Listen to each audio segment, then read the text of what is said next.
Okay, hello everyone. My name's Steve Hughes. Today I'm going to be working on a mixed media kind of ink wash, half ink line portrait of this fox. And what I've done is on some scrap paper, you can see it's even taped together, I've really roughed in and loosed a quick sketch in pencil, thinking about things that are dealing with structure to the fox, where we're trying to work with a globe, symmetry lines, trying to build structures. So it's a very loose process right now in pencil. On the final surface watercolor paper that I'm going to be working with, I've very faintly traced over that rough sketch with an H or 2H pencil, so that the line work is just visible for me as the person working on it, but will disappear in the mixed media ink and ink wash. And the surface I'm working on is Arches cold press 140-pound paper. I don't have it taped down, but I'm not anticipating a lot of ink bleeding around the paper yet. When I do move on to the wash, it's going to be taped down to a board. But for the moment, I'm working with some nibs. I've got 4 ready to go here. They may not all be used, but at the least, responsive sort of touch can kind of vary from day to day in terms of which pencil or pen nib that I like the best. So the names will be something that you can get comfortable with some time. This is a Gillette 303 nib. This will be the Hunt 22 nib. I've got a Hunt 108 and a Hero Leonard 700, number 700. And they do offer a lot of variance in line quality that I can work with. So I may switch as I'm working through this process. I'll try and keep that in mind as I'm talking about it. The ink I'm going to be using is Winsor Newton India ink. It's waterproof, so when I lay down and let the lines dry, I can take an ink wash over top of them later, and I won't be worried about the line work bleeding. I do put it in a small container like this, so that when I'm dipping my nib, I know that water level, and I'm not going to dip it too far up into the pen holder. So I keep that off to the side. I've certainly seen some artists tape it down so that they don't accidentally spill that bottle of ink or that cup of ink here. I've also got a scrap sheet of paper, and you'll see that in process, how I'm going to be working with that to get the nib restarted if it's sort of sputtered out. And so I don't typically put it on the actual piece here, but just so you can see what's going on. Dipping that in there, I want that ink line to come up and cross over the ferrule. As we look at that kind of separate, if I push a little pressure down on one of these nibs, you can see those splay out a little bit. So we've got this test sheet to get comfortable with, and this is a good thing to look at first. If it doesn't get started, a little blob of ink on a scrap sheet of watercolor paper or Bristol can get your nib started again, because there's still ink there, more than likely. So have a practice sheet that you can play with a little bit, but when you're ready to go, start diving in. I will typically start with the face or the head, simply because if I mess that up, I haven't gone too far, and I can certainly come back in and redo a piece if necessary.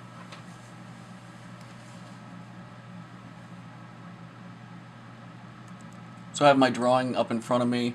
I've also got some reference photography available on my computer as I'm looking at it.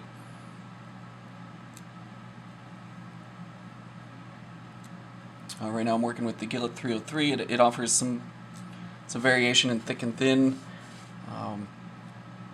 Where I'm thinking about thick and thin can be a very personal kind of approach in terms of how you like to create depth or space.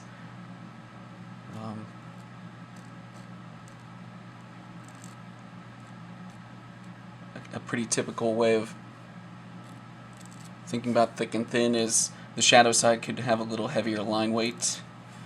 So if I'm thinking about light source eventually coming from top down on the face, the chin would be in shadow. We're dealing with an animal that has fur, and that the line work doesn't have to be a continuous, let's say, coloring book outline. And it can vary, start and stop, and that's to your benefit if you're just getting comfortable with pen and ink for the first time. I've switched to the Hunt 22 just to get a little firmer point. And I want to think about how my right-handed sort of traveling across this would, if I started coming down here and I wanted to draw the legs, I wouldn't be able to go up here without making sure that that was dry. So I'm going to keep moving around a little bit. The eyes are always something that you can tense up on, so confidence is key. If you feel like it's going to be a problem, try it out a few times on, again, scrap sheet of paper. Looking at the back eye, which is always a lot more impressionistic. Not needing everything filled in. Might put a little dash here or there, start and stop something.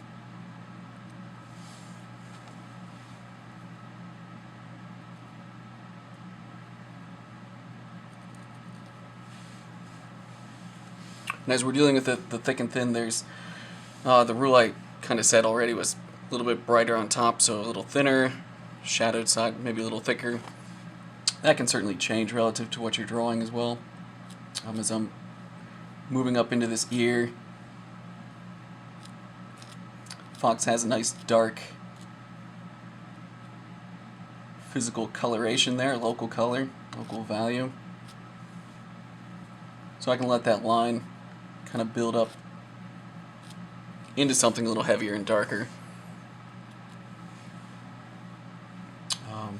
Maybe a little looser, impressionistic again up here with the back ear, and not filling it in completely yet. Anyway, I think I'll let some of the ink wash do some of the work up there. So there's choices that you can make. We can always come back in and add lines. It's pretty much impossible to remove them with this process because I'm going to introduce gray tones. So bleed-proof white just isn't going to be your friend here.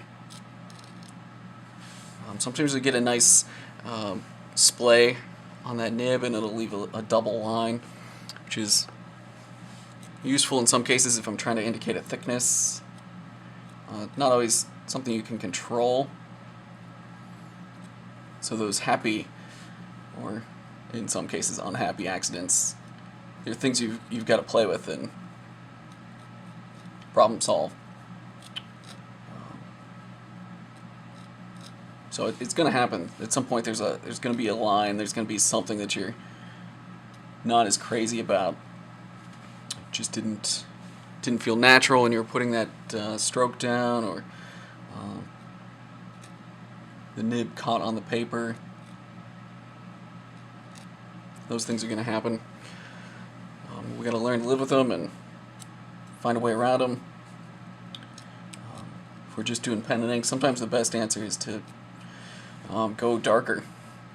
Literally go in and emphasize the black and find a strong silhouette, something that's interesting in there.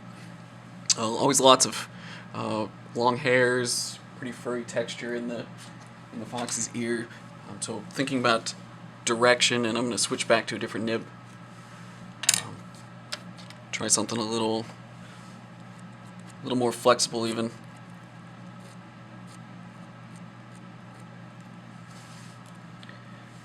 Yeah, I think I'm going to use the Gillette 303 once more. Get a nice long stroke. Alright, so I want a darker tone here, light pressure, heavier pressure. Because this is so much ink being laid down, it is possible to get a blob where it kind of just drops out unexpectedly. Let it dry. Come back to it. Anything you try and do in the moment generally will be far too panic-induced. So be cautious, be calm, move on, come back to it. I've always found that to be a more successful resolution to something that didn't do what I wanted it to do. Again, you can always come back to it. The fact that you're laying down a big blob of something that's wet is something to be concerned with. If you scrape this metal point against a damp piece of paper, it's going to tear it and lift up little bits of paper and pulp. So be sensitive to that as well. If you've started to scratch back over that, it's likely to drag something and create an edge that you weren't ready for. Long strokes, always be pulling away from the body, usually more comfortable line and stroke. And even on a long stroke, I'm going to stop it because we're dealing with an animal that's got fur. So breaking those up gives us an indication that there's a surface texture to it that's not man-made, it's not machined, it's not made out of metal or plastic. So we have that change.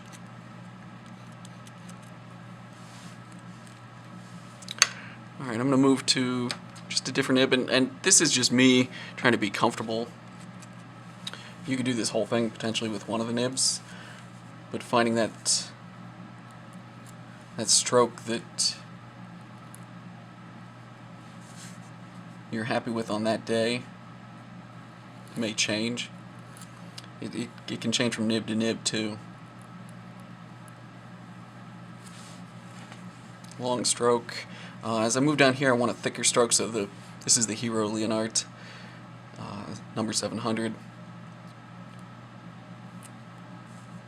It's got a nice spring to it, but it's not going to get as thick as I'm going to want on the underside.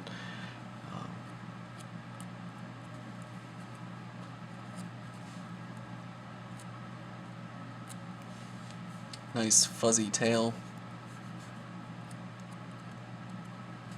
Looking for variations to the marks, little stipples every now and then. Off camera, as I switch to a nib, I've got this old sponge that's dampened. Quick, easy way to clean your nib up so it doesn't dry. Just rub it on the sponge.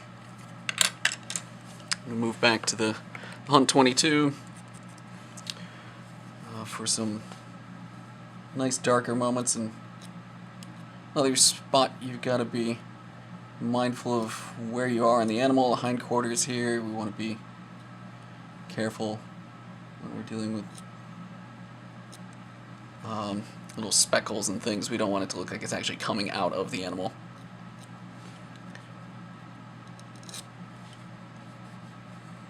So I'm looking at thinking about traversing and twisting fur, looking at how something might move from one side to the other side, maybe twist up in to the tail a little bit and really rather undulate.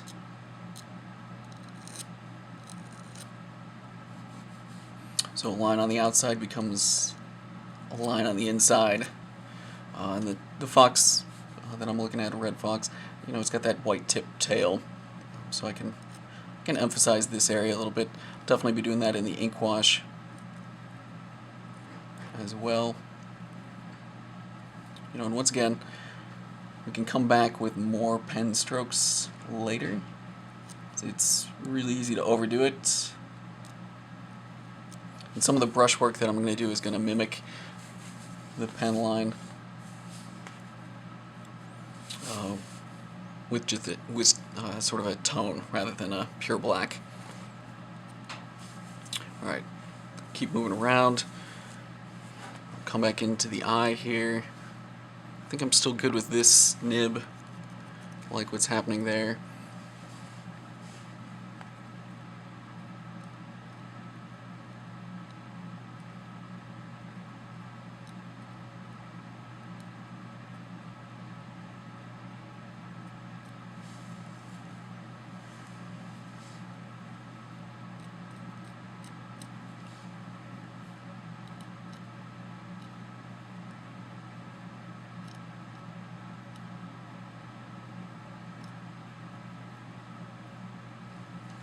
Variations are always good.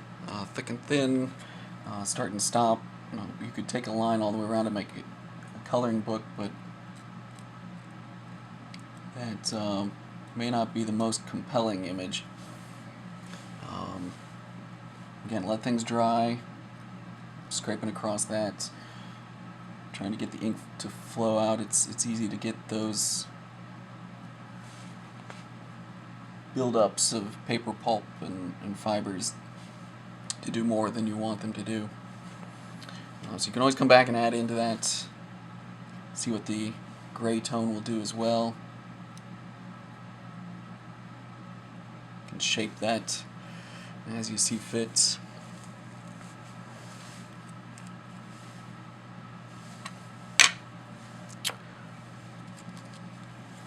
Switch back to the little nib. Want to get a little bit of the nose in here.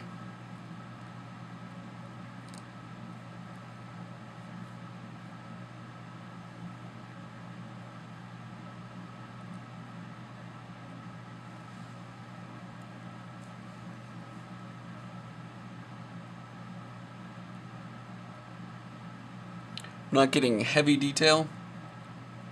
That's really not my first mark. It's going to be after things are developing that I get there a little bit further, but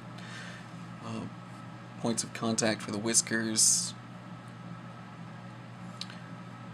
other moments that may start to turn the form, create a top plane, side plane. What I'm probably not going to do anything with the pen to traverse that separation between the orange and the white on a fox, but I've got that penciled in right now.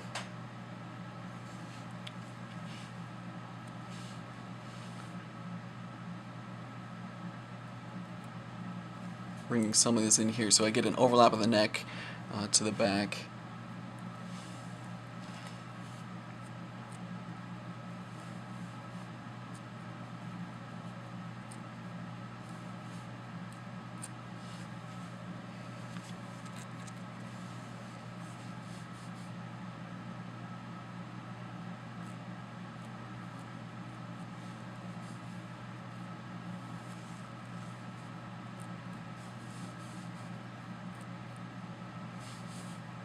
So points of overlap, those are great places to think about what you favor in your line work. Could be a start and stop where we actually don't connect them. You let a little bit of air exist between them. Could be just a stronger, heavier line, that is a thicker line in the foreground, lighter in the back. Start paying attention to line work that you see in the real world. If you read comics, what are your favorite artists doing?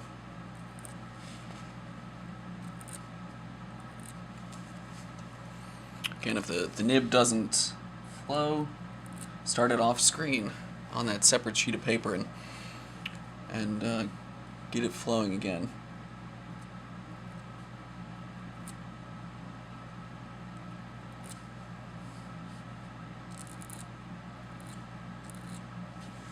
I'm going to switch nibs.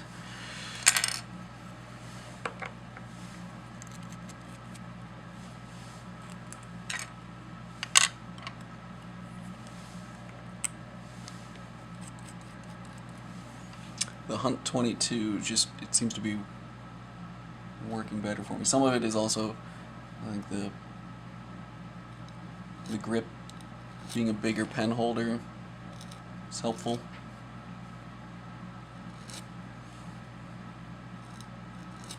At least in this approach for me, I don't end up cross-hatching. I tend to treat this more as a hatching, single direction, not a lot of crisscross necessary for me.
Okay, so I have the line work to the point where I'm ready to start ink washing into this. I've taped it down to just a piece of plywood. It could be taped to the back of a paper pad or whatever your favorite flat surface is, as long as you can tilt it. I've gone ahead and put a couple old charcoal boxes underneath here. It's about the right height for me. We just want a little bit of lift in the back so that the ink wash can move down the paper with gravity. The brushes that I'm going to use are Winsor Newton Scepter Gold brand. It's a blend of sable and synthetic fiber, so relatively inexpensive, but it has a lot of the ability to carry a lot of water, which is really pretty essential for this process. Brush sizes will tend to be bigger at the beginning, smaller as you get more detail. So a lot of the work at the beginning here will be done with the 10 and 8 for me. 10 in the background, 8 probably on the actual figure. And then I've got a piece of porcelain plate dish that I'm going to mix up my ink on. And I'll try and move this into the camera as I'm working. But I'm using the same India ink. It's waterproof. So as I do multiple layers here, as long as it's dried, the next layer will go down without any lift off of the first one. This first process is going to be about local color. We know that the fox has orange, burnt orange kind of coloring, and some white fur as well, in addition to some black areas on the ear and on some of the leg.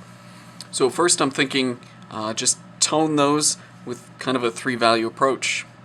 Darks, maybe go around 60-70% dark. The orange is going to go around 40%, 30% maybe in areas. And then the white I'm just going to leave alone for the moment. Kind of hit those few spots, and you'll start to see some of the technique with the ink wash in dealing with kind of a flat coloring. So unfortunately this is off camera, I'll bring it in here. What I'm doing first is just making a little puddle. And the bigger the puddle, obviously the more cleanup, but you want to hit that fine sort of spot in between there where you're going to be able to carry this relatively far on the surface without it running out of ink.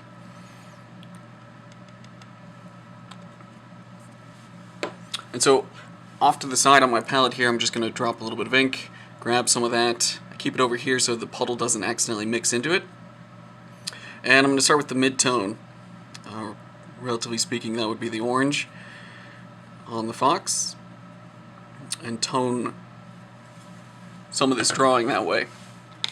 I do the orange first because I can also put it over the areas that are black, meaning the darker areas of fur,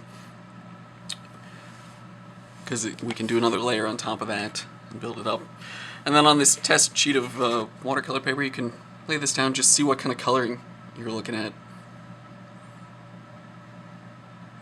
Then reference photography, whatever you're working from, you want to look for highlights and save those. There may be a few moments on the top of the head here that I'm going to take pretty much just some water from my cup, paint into that. And I basically have a pencil sketch. I know where the orange turns into white. We're just going to hit that a little bit. Have a paper towel ready. That way you've got something in case there's a mistake that you want to change.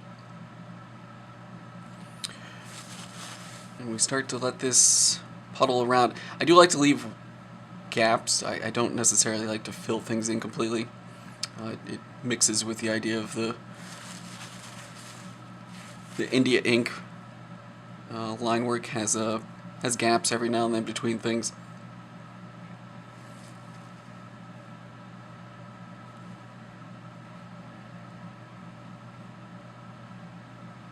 So I may leave moments here or there. The fur is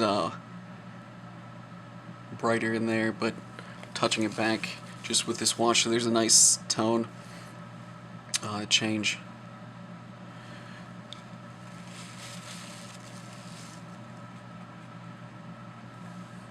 So clean water on the top of the nose here for highlights. I'm always going to be thinking about coming back into these with a subsequent wash as needed. We get some nice white fur down here, about where that stipple dash happens.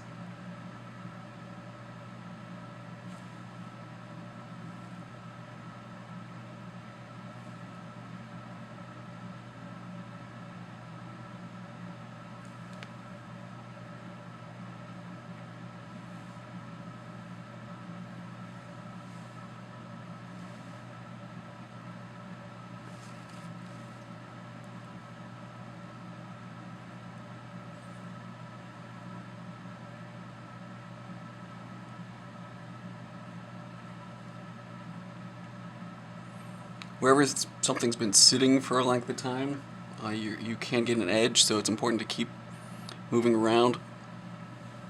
I'm about to highlight again on the back here. And something happening here that I want to keep it relatively bright.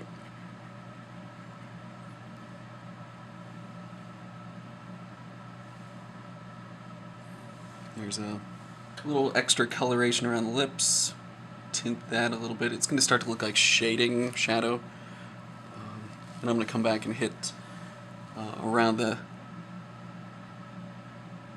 nose with a smaller brush in a minute.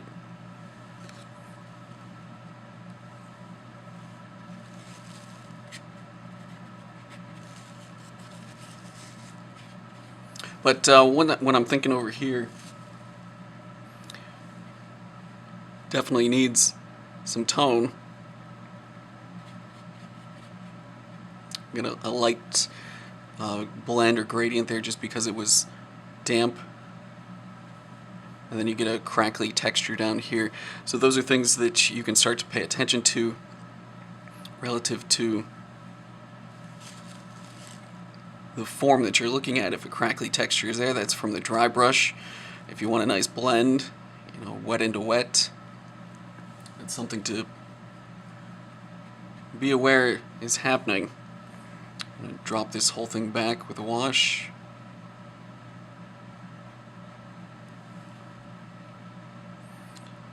I'm not going to feel like I have to fill it in completely. I'm going to let that actually bleed over the line work. I'm going to let some of the white there show through.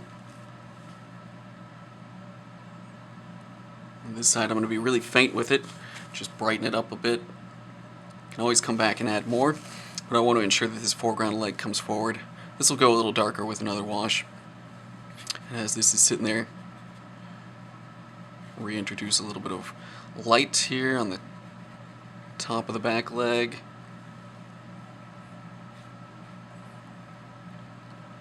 Paint under it. And by no means have I gone too dark yet. It's just starting to hit that mid-tone quality that's happening on much of the fox, that is, as a local color.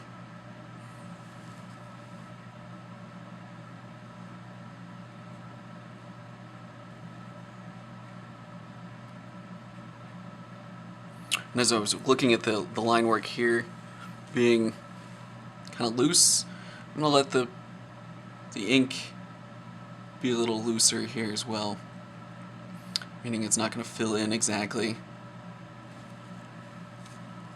And I'm just going to let that stay darker there.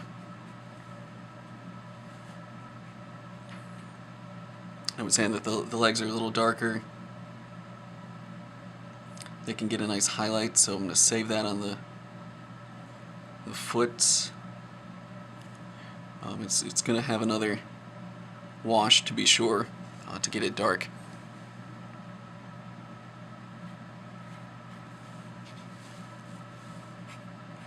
Put some cleaner water at the back end of the tail. So that as I take this over, there's something to kind of bleed into.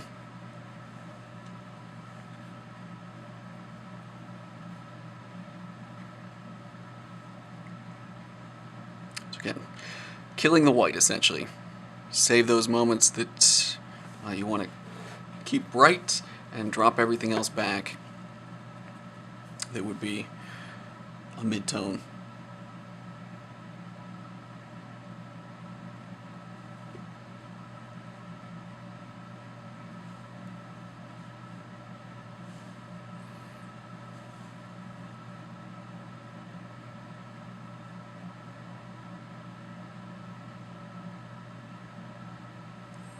So you can get relatively detailed with a larger brush, so it's important to be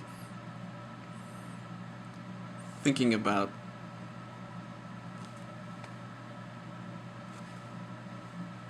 not getting too detailed too quick. It's so easy when you're working with that small brush to get in there and start noodling around with things, but we want to keep that for last minute touches, because you may not need it everywhere.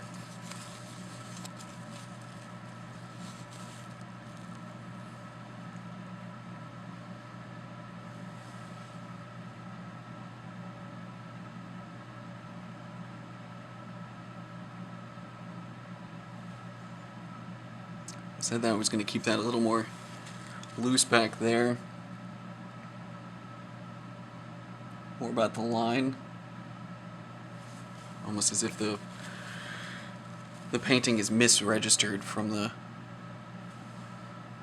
outline.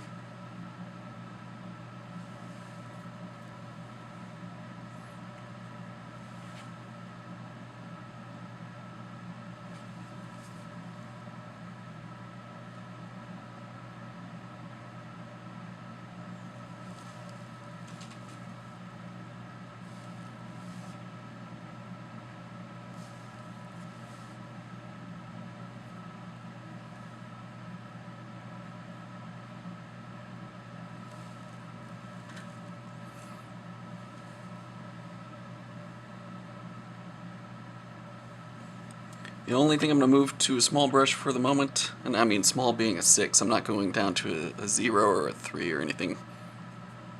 I want to touch the nose a little bit, and that needs a little bit more specific touch.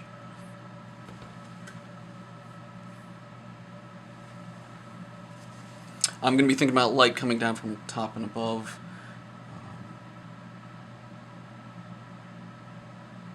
See if I can save a little highlight in a moment or two on there, but this will take one more wash over it. I'm looking at what's the next brightest thing compared to the highlight, and drop that tone over it.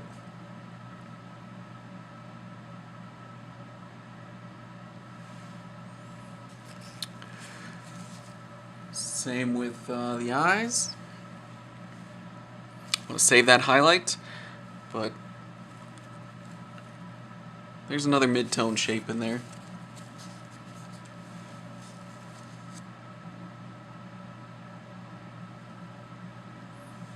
The color of the eye is not white, so I'll drop that back.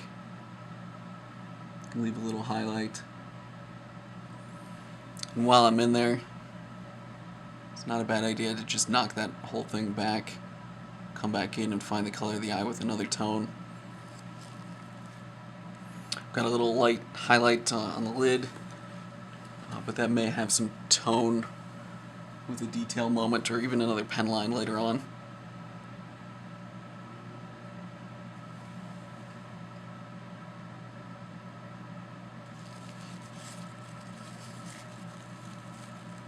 Okay, so I'm going to let that dry.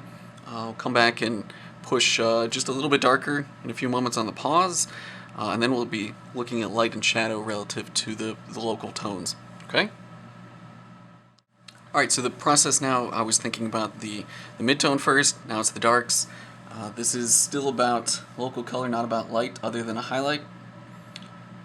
That choices that you make here become the brightest parts as we start adding shadow in the next step. So this becomes the light tone of the dark. So if you want a little feather between the highlights and your local dark color, then you can add that in there. I've got a little staggered edge, and if you do that there and you like it and you want to bring it back up here, I'm just cleaning up the water. Clean water over top and introduce a little dark underneath. We can add a little bit of kind of reflected light from the ground plane if we want to. So it's oftentimes a little kind of a gradient to the orange in terms of the fur here. So we can put some clean water just to soften that edge.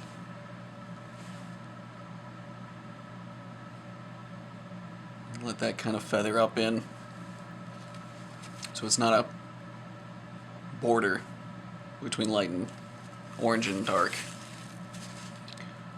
I keep looking at that space there. I think it does need a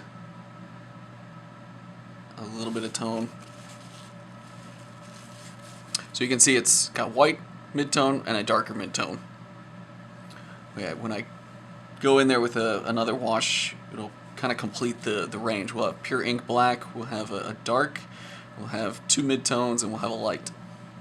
And maybe a little gradient every now and then that goes a little brighter.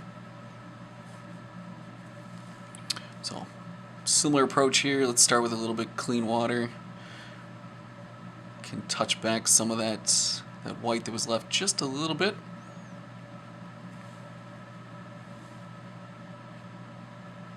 And then the darker passage here.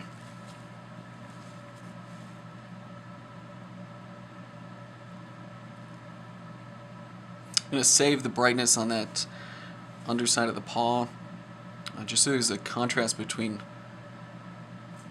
foreground and background.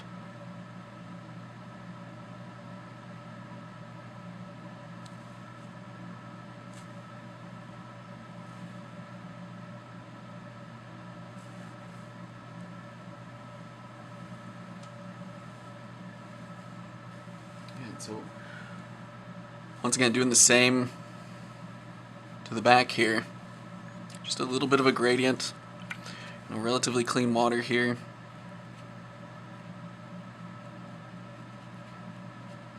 I come down, so I'm working wet into wet as a passage. So it's going to bleed. So you're going to get an interesting gradient that, it's going to help start thinking about light and shadow a bit.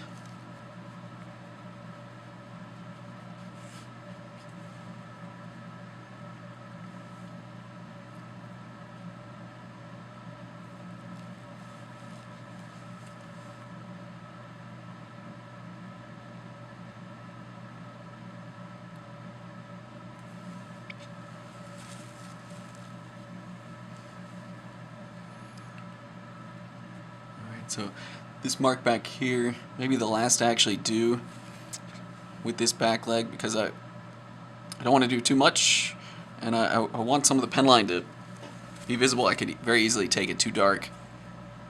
So I darken it a little bit up top, let it fade out, and maybe just a little bit through the center there.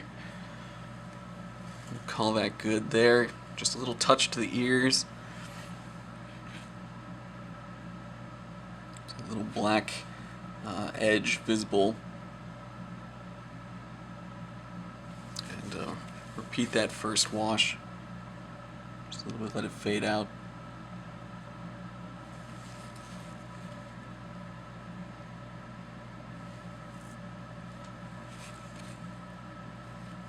Okay, so I'll end this portion of it with the local color, dark, midtone, and white.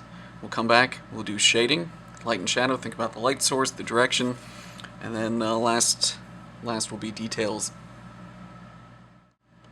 So now I'm really thinking about light and shadow. Top-down lighting is what I'm thinking. So the process is certainly relative to this as a sketch. We're trying to separate the light side, light mass, from the shadow mass, and bring some curvature into play. We've got probably the number 8 brush here for me. You know, start mixing up my ink again. New puddle of water. Clean this as frequently as you can so that you don't have little bits of ink dry into little crusty dots. Some of those are doing that right now, but mostly cleaned up. Bring that to ink. You'll have to replenish this ink drop every now and then, as it'll certainly run out or dry completely. So I'm mixing, another mid-tone again, essentially like this. Got a fresh paper towel, and we're really thinking about, save the brightest brights now. Save the light parts of the form that you want to keep with clean water or relatively clean water. Got 2 jars of water.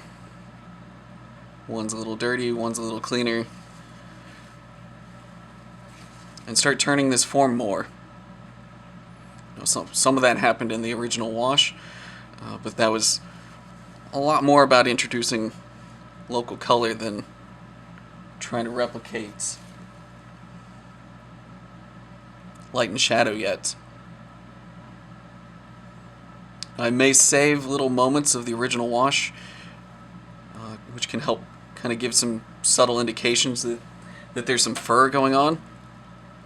That's certainly one of the interesting parts for me, is letting some of the washes overlap. And watching that maybe go darker than I want it to. So clean water, brush it out a little bit. And then this form is turning away from the light. I've got the water there already, but maybe a little bit more. Start thinking about this turning away from that light source. Bring that water down.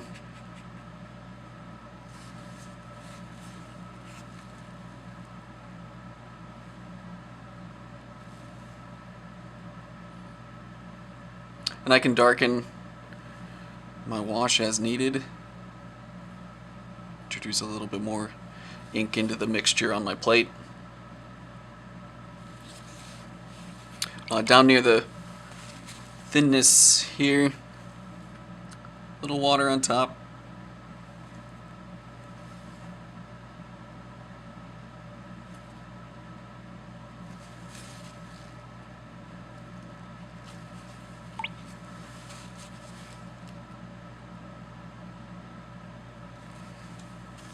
Just got a little bumpy there, so clean that up a little bit.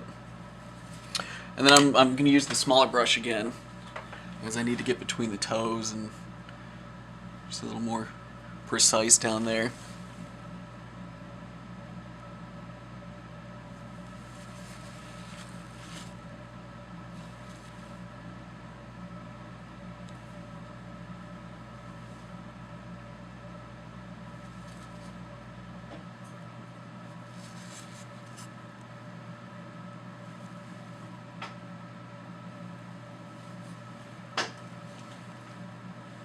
So this is a little damp.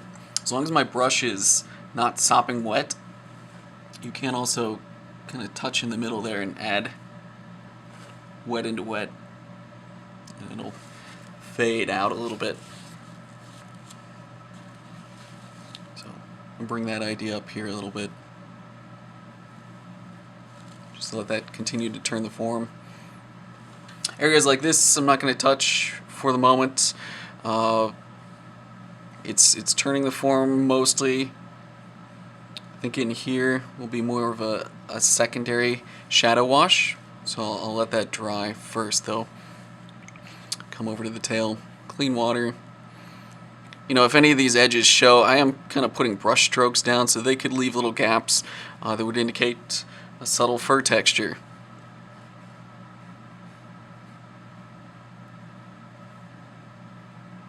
The white is already kind of shadowed in, but it does need another kind of moment or two. So a couple brush strokes. I will do some more to this later on.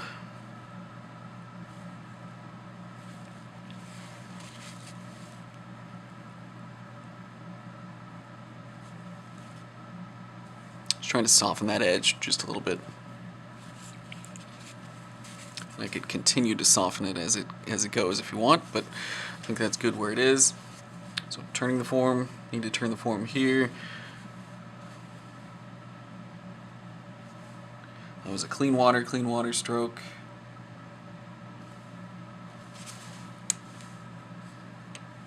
And I need to get a little bit more ink on my plate. So a new ink drop.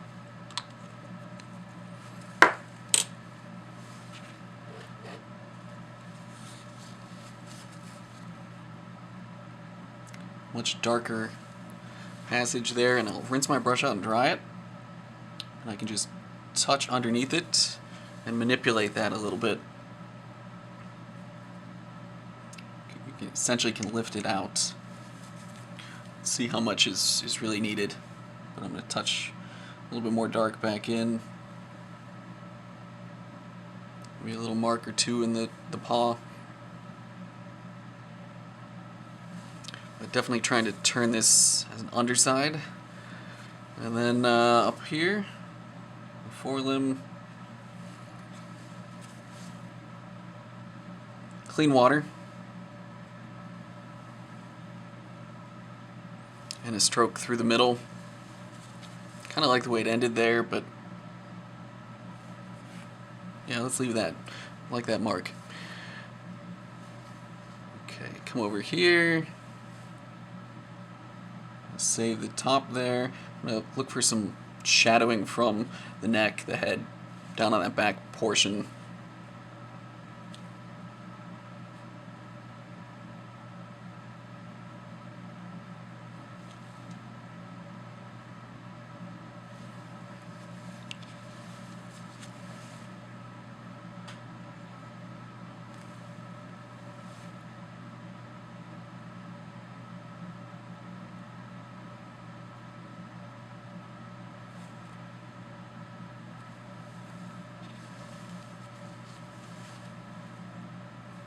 Okay, well, let that dry a little bit, come back to it. Move up to the head. Definitely a big sphere with a conical shape coming out for the nose and the muzzle. I hadn't done much to this except put that gradient. And so, still be thinking about flooding this with some cleaner water at the top. And I'm not being super precise there, I'm just sort of making some marks.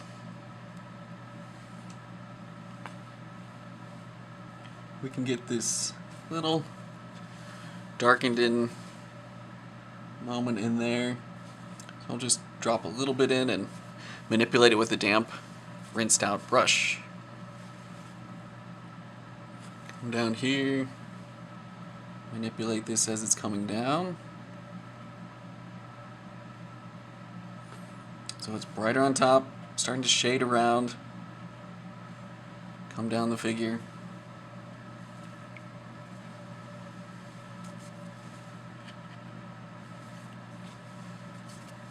As you're making brush strokes, brush it out with some clean water as needed. Gets a little darker between the eyes, just kind of like a human.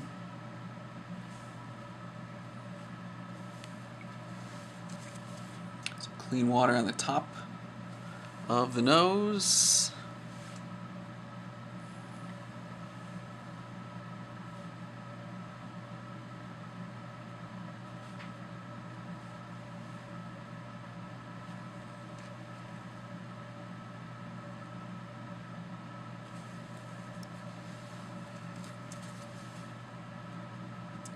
Let these fade down, and I am definitely looking for, some brightness there from the white, but I want it to be kind of softened.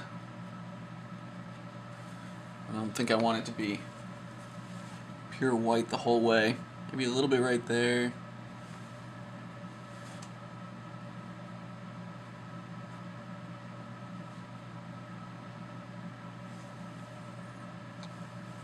And we're definitely moving down into the neck. Nothing white down there because it's in shadow. But sometimes I like a little bit of backlight.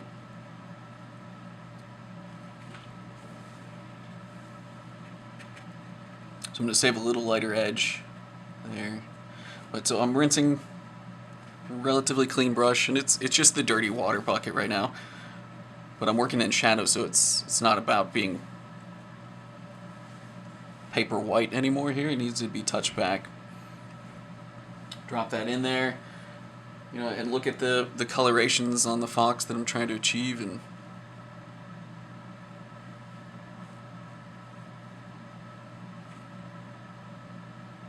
I'm not going to go crazy down here. I want a few brush strokes with the detail layer to add some fur and turn the form just a little bit more. But again, I'm trying to think about light and shadow rolling across this. Top plane, shadowed plane, gets a little bit of light, turns under, gets a little bit of light there. And this is damp, so I don't want to go too liquidy in there at the moment. This has been dried though, so I think one more big wash. I'm going to rinse out my brush, clean water here.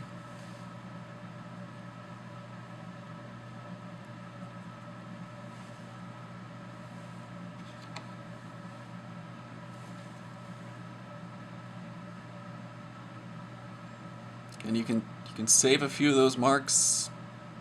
Sometimes they don't make a good mark, you just get rid of it then.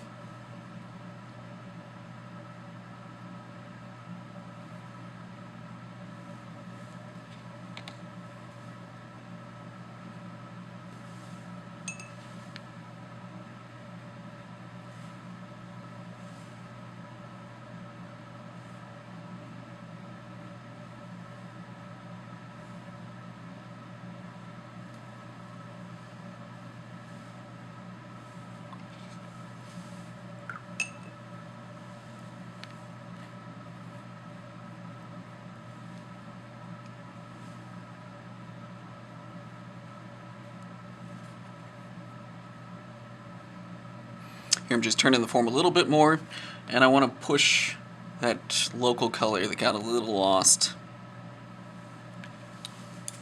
to the tip of the tail, being a little bit brighter. So push that just a little bit further. We're getting close. Into the ears. Ears are in shadow. So even if it's white right there, I'm touching that back.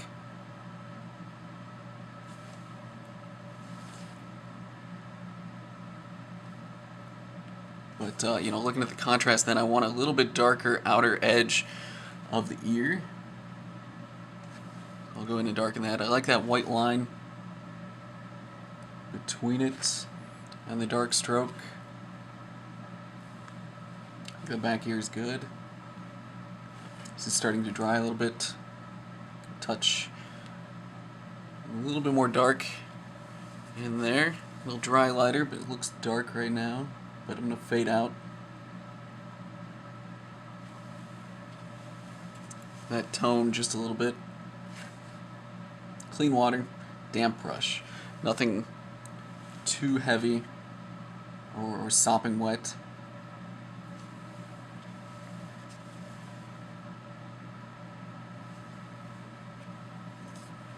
A little drag with the finger. Never hurts. Haven't gotten to the front of the nose, which is definitely more shadowed.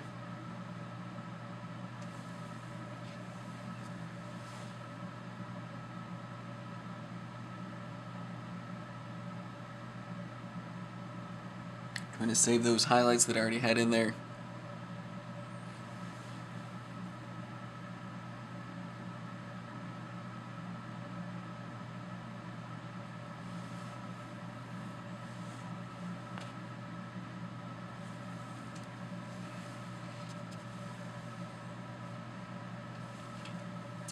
Alright, so I'm going to keep pushing shadow a little bit more. Come back and Add some detail. I'm going to add the background, just an abstraction. So I'm still trying to just turn the form a little bit here. And then we'll be pretty much done. Okay, we're going to start working on the background. It's going to be pretty abstract just to set the fox off against something. So front half I'm thinking it's going to be a little bit darker against the bright background. It's going to fade a little darker. So some of this may end up looking brighter against something darker. It's called counter change when you flip-flop the value behind it. So adds a little interest back there. So I'm mixing up a big puddle. I may end up doing 2 washes over this just to get a little abstraction. So the first one's going to be a little bit of a gradient with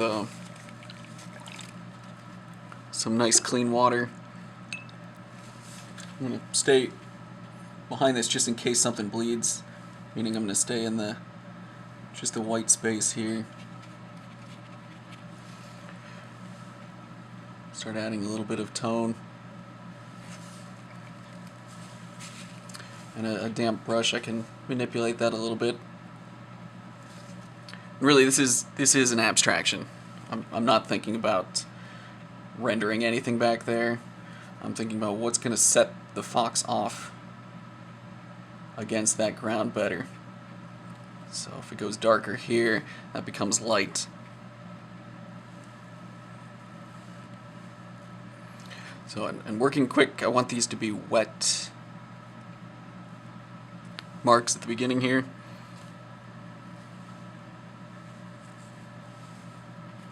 It doesn't have to necessarily touch the line exactly, but just know what you're doing there. Whether you're going to go right to the edge or not, so that you can be confident about it when you get to it. Relative to fox here, I'm going to let the tail break out of that background that I'm putting in here. I'm going to leave some of those gaps. Next wash over top will have similar gaps, just in different spots, so they'll start to overlap in interesting ways.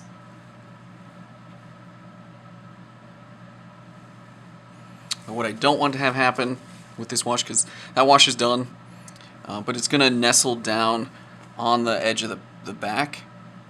And since this is going to dry a little lighter, I want to lift this out with a dryer brush. So I'm just drying it a little bit on my paper towel. I'm not rinsing it out. I don't want to introduce any water to it. Just make sure that the gravity pulling the liquid down the page doesn't settle on the back, so it starts to look like it's sitting as a two-dimensional form on that fox rather than staying in the background. Alright, while that wash is still here on my palette, I want to make sure I can make it again feel continuous to the other side of the tail. I'm leaving a little bit of a gap there for a moment just to separate it. The value is close.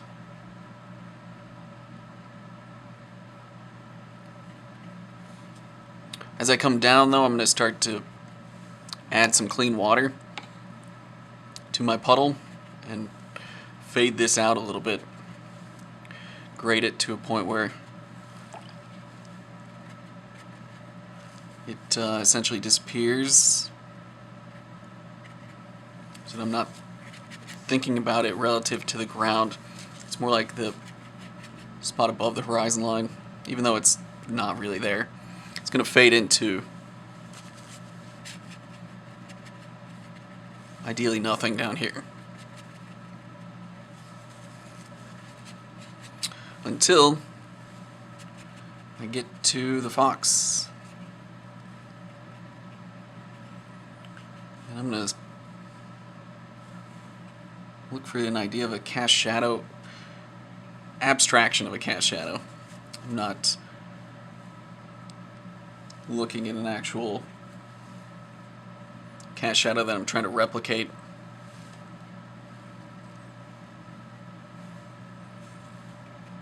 So it's just a little bit of a tone to ground the figure.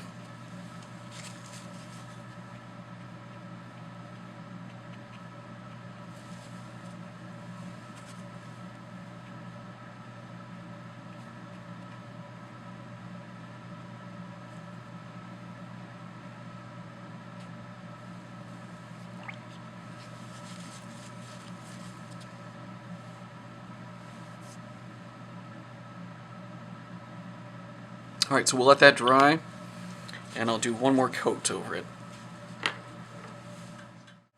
Okay, so I'm going to push the background a little further. One more wash with pretty much the same puddle I had. Had a gradient to it, adding a little bit more ink. I'm going to continue the gradient, just push it a little bit more. In this case, I'm going to start back here and go a little darker. That way I can start to think about balancing one side to the other. But I want the top portion of that tail to feel brighter against the background. Can even stop a little bit short of the original one, so it feels like it fades in. There's no rules here. And it's going to be a little bit of water addition as I go. I'll leave some of these marks showing the original wash underneath.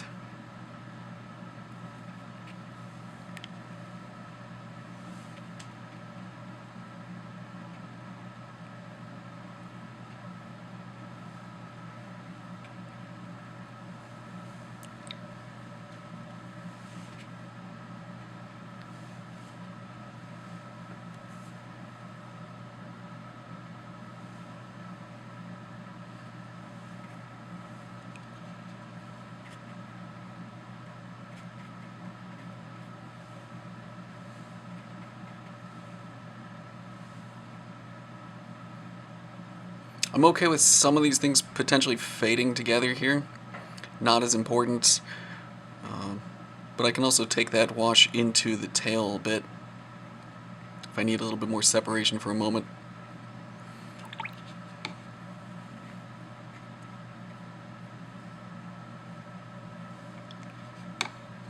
You know, make the call how much softness you want in the background here. You know, it might be okay to leave an edge. That's what I'm saying.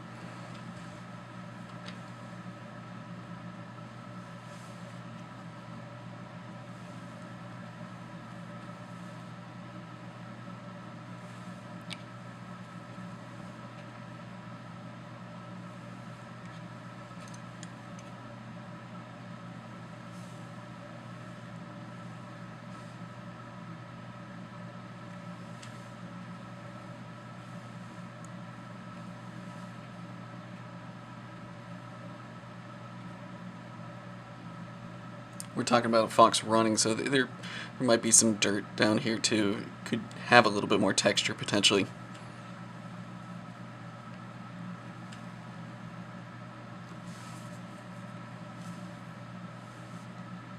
So the background may be good exactly where it is.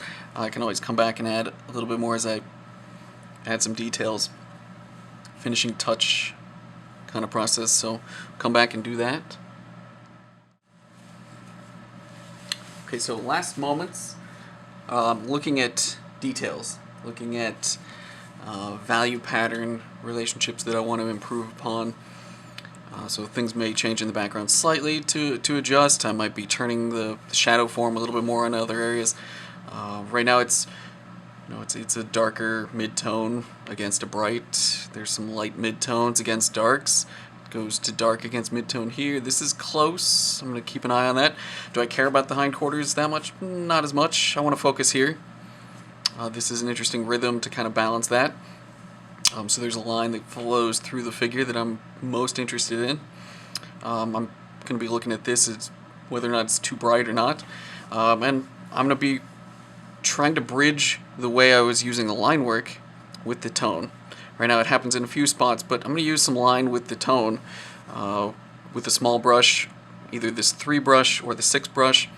You can pretty much achieve a similar line quality with a gray mid-tone.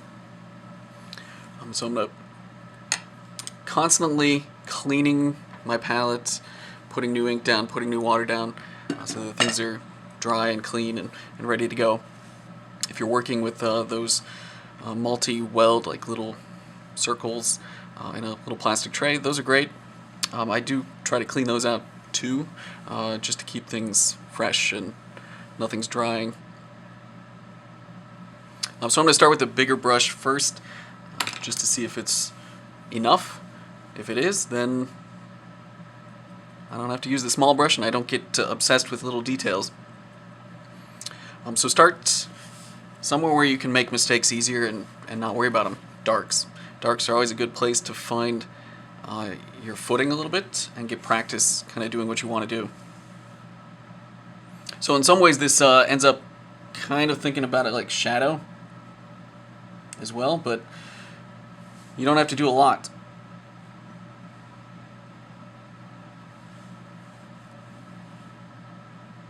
And when you think you've done too much, squint your eyes and see how it groups. See what's happening.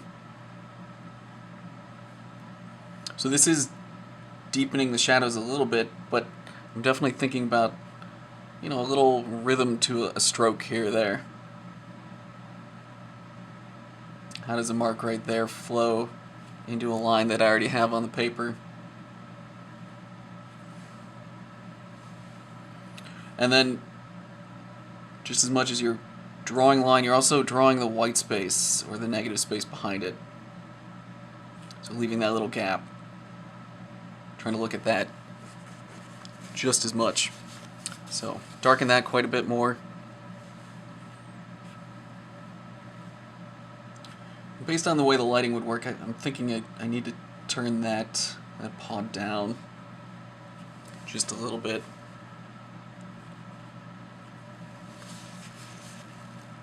Can always come back.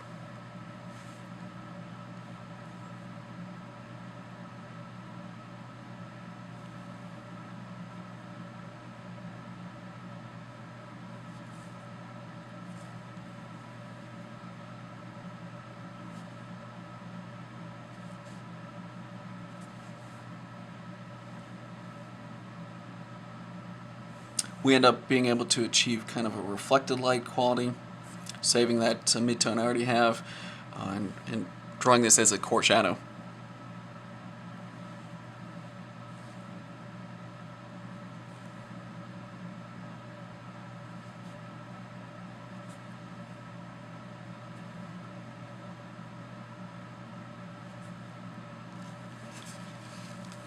And just because I'm using line doesn't mean I couldn't shade a line out with some water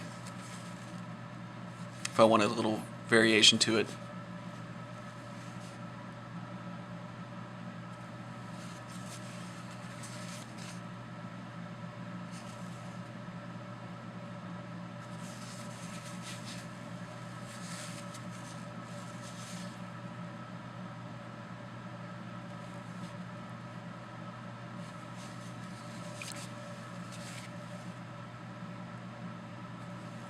So I was looking at that space and thinking the white was a little too much. I got an edge there. Find a stroke. You can certainly be looking at the fur pattern. I'm not working against it yet at this point. I'm not going to go crazy with the fur. That's just a little too dark, maybe. Just a little goes a long way. And you'll find it mostly where the light is turning into the shadow. Right at that core shadow moment, you can find a little bit more contrast between the light and the shadow, so it rakes across the fur, rakes across the texture.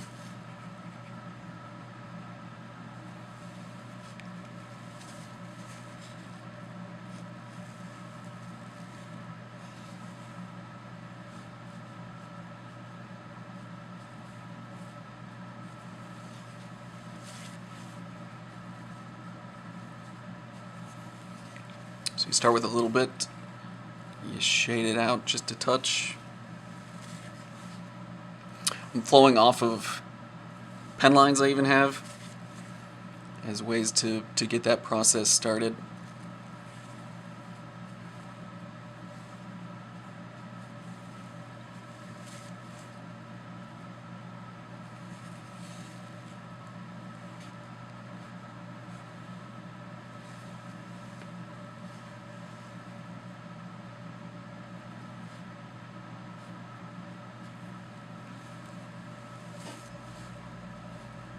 see how that's drying. I may want to feather that out a little bit more.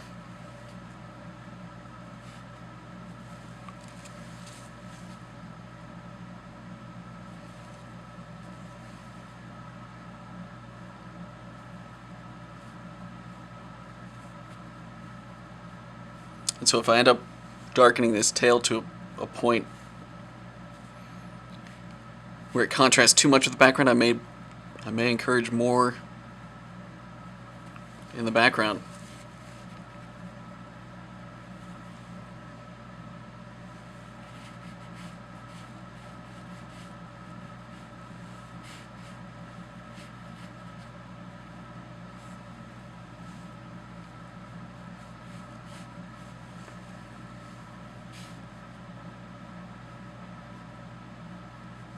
But for me, this is a great way to kind of balance between the two approaches with ink. You start to mix the two.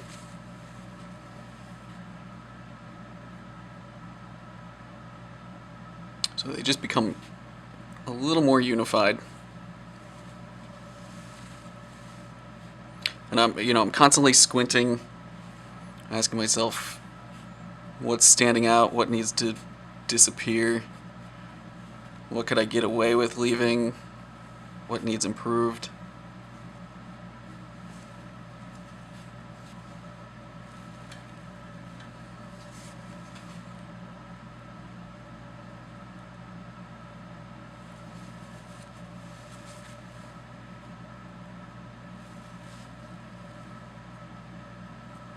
So I'm working on areas that are, far less important down here than up by the face, just to get comfortable with the brush. Brush could be sitting for a while and it's been bumped up into something, and you blunted the end of it, so the point could be different the next time you use it. So it gets you comfortable. Maybe you're oil painting and come back to kind of a watercolor approach and just forget how to paint for a day. So just getting your feet wet a little bit. And now I'm just going to go back and darken something if it seems like it needed to be a little darker with that wash.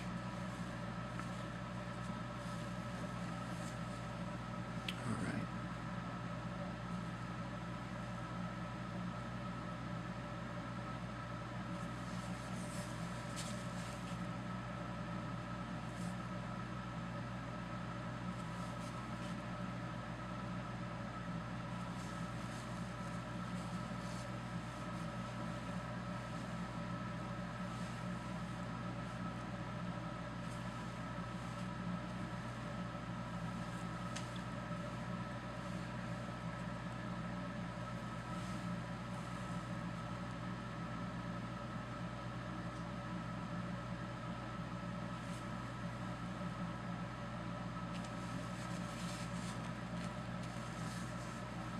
Brighten it a little bit with the paper towel.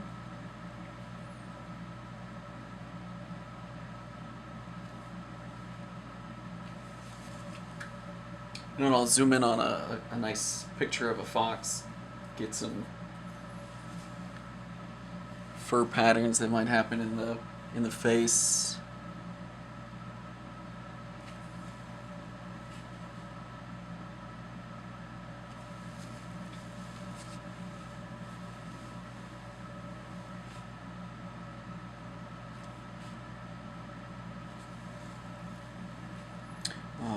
Kind of push the idea of the eye socket and the eyeball,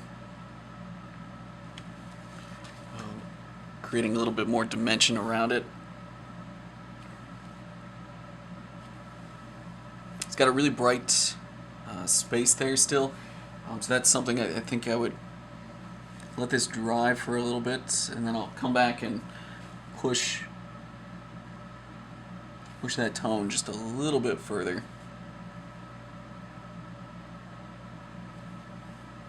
So those pen marks, again, I can more or less replicate. Streak, push it out with my finger if I need to. Let's see if I can get those things to bridge just a little bit more.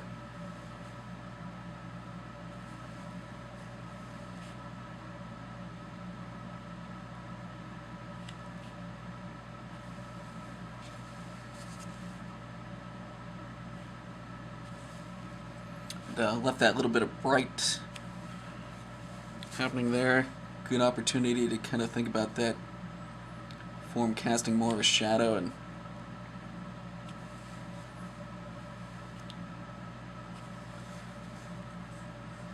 little fur texture, lots of triangles and darts of shadow in there as well.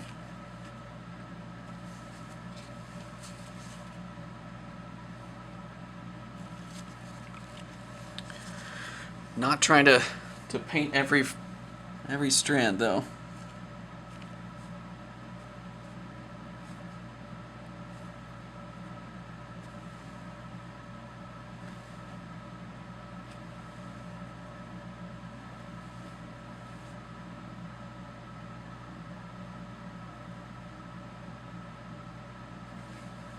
Final touches are looking at values as well.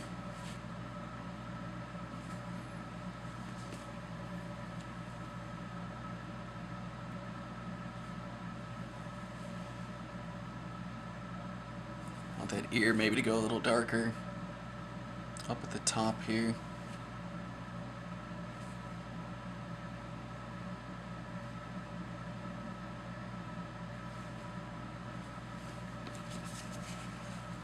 Put it down, stamp it out, just get it a little bit darker.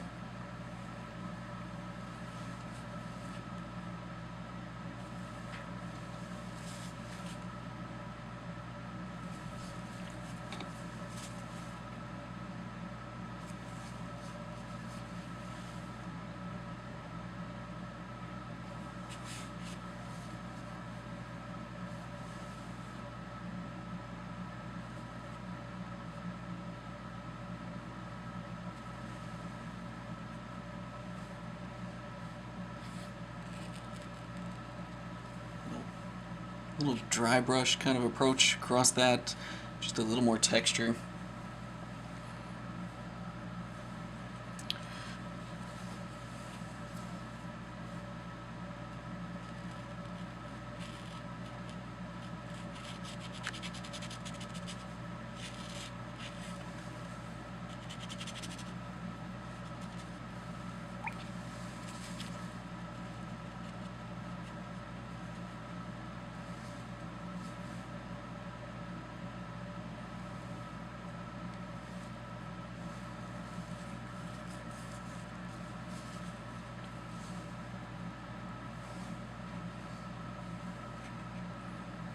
Like I said, I was going to keep evaluating that. That was still a moment where it was a little brighter, I think, than it needed to be.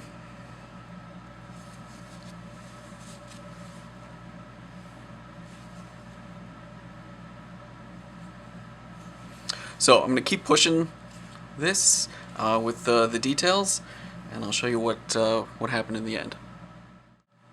Okay, so final touches. We're mostly done with the ink wash.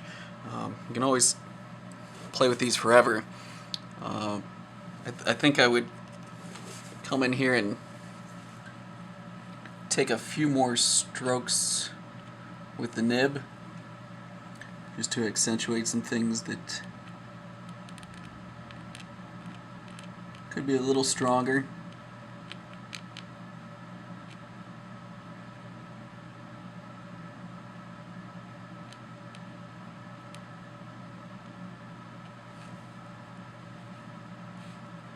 I didn't put any whiskers in yet, so those are something that I don't want to get too crazy with, so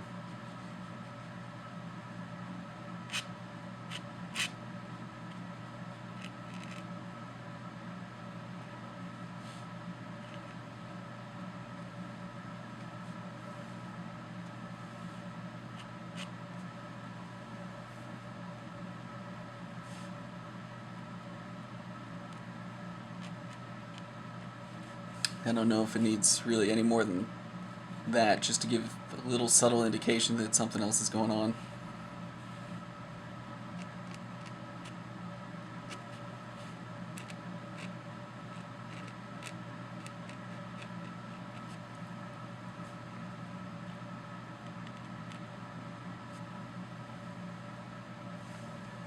So just going through and looking for things that need another impact moment, maybe.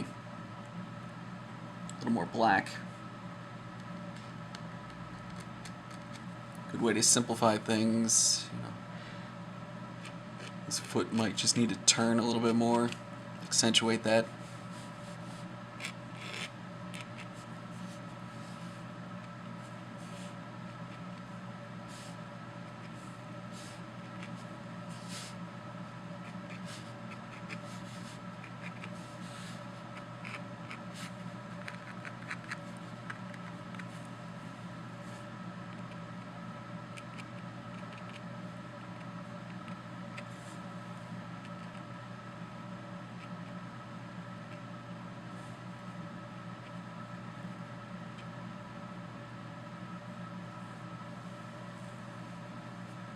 But yeah, don't get crazy.